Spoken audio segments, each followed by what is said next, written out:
Hello, എല്ലാവർക്കും നമ്മുടെ മറ്റൊരു വീഡിയോയിലേക്ക് സ്വാഗതം. അപ്പോൾ നമ്മൾ നാട്ടിൽ നിന്ന് തിരിച്ചു പോകണം. അതിൻ്റെ വിഷമ മുഖത്ത് കാണാനുണ്ട്.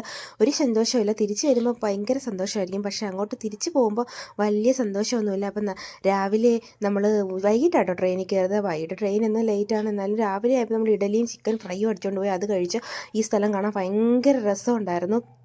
അതൊക്കെ ഇങ്ങനെ വീഡിയോ എടുത്തു. ഇവിടെ സാധാരണ ട്രെയിന് സ്റ്റോപ്പില്ല, പക്ഷേ കാണാൻ നല്ല രസമുണ്ടായിരുന്നു. കുറച്ച് നേരം അവിടെ പിടിച്ചിട്ട് ട്രെയിന്. പിന്നെ നമ്മൾ ഗോവ എത്തിയപ്പോൾ ഒരു ചായ വാങ്ങിച്ച് കുടിച്ചു. നല്ല ടേസ്റ്റ് ഉണ്ടായിരുന്നതാണ്. ഇതൊക്കെ കാണാൻ നല്ല മനോഹരമാണ്. ഞാൻ വെറുതെ വീഡിയോ എടുത്തിട്ടു. പിന്നെ വീട്ടിൽ നിന്ന് വാങ്ങിച്ചുകൊണ്ട് പോയത്, അല്ല കടയിൽ നിന്ന് വാങ്ങിച്ചുകൊണ്ട് പോയത് ക്രീം ബന്ന് കഴിച്ചു. മുട്ട ബിരിയാണി, നമ്മുടെ ട്രെയിനിലെ മുട്ട ബിരിയാണി ആയിട്ടോ. ചിക്കൻ ബിരിയാണി എന്ന് വെച്ചാൽ ചിക്കൻ പീസ് കാണും, മുട്ടയാണെങ്കിൽ മുട്ട കാണും, അത്രയേ ഉള്ളൂ. പിന്നെ ഈ ഫ്രൂട്ട്സൊക്കെ വിൽക്കുന്ന കാണുമ്പോൾ നല്ല രസമുണ്ട് കേട്ടോ. ഇങ്ങോട്ട് വരുമ്പോൾ ഫ്രൂട്ട്സിന് കുറച്ച് വില കുറയും തണുപ്പായിട്ട്. പിന്നെ വടാപ്പാവ് വാങ്ങിച്ച് കഴിച്ചു. എനിക്ക് വടാപ്പാവിനോട് വലിയ താല്പര്യമില്ലാത്തതുകൊണ്ട് അവിടെ വെച്ചിരുന്ന ചമ്മന്തിപ്പൊടിക്ക് ടേസ്റ്റ് ഉണ്ടായിരുന്നു. ട്രെയിനിൽ ഇങ്ങനെ ഓരോ സാധനങ്ങൾ വിൽക്കാൻ കൊണ്ടുവരുന്നുണ്ട്.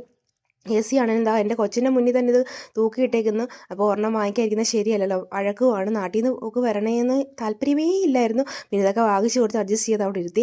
പിന്നെ ബ്രെഡ് ഓംപ്ലേറ്റ് കഴിച്ചു, ഒരു ചായ കുടിച്ചു. ബ്രെഡ് ഓംപ്ലേറ്റിനോട് പ്രിയം തോന്നുന്നത് ട്രെയിനിൽ യാത്ര ചെയ്യുമ്പോഴാണ്. അപ്പോൾ ഗുജറാത്ത് പിടിച്ചു. അപ്പോൾ ഇത്രയേ ഉള്ളൂ.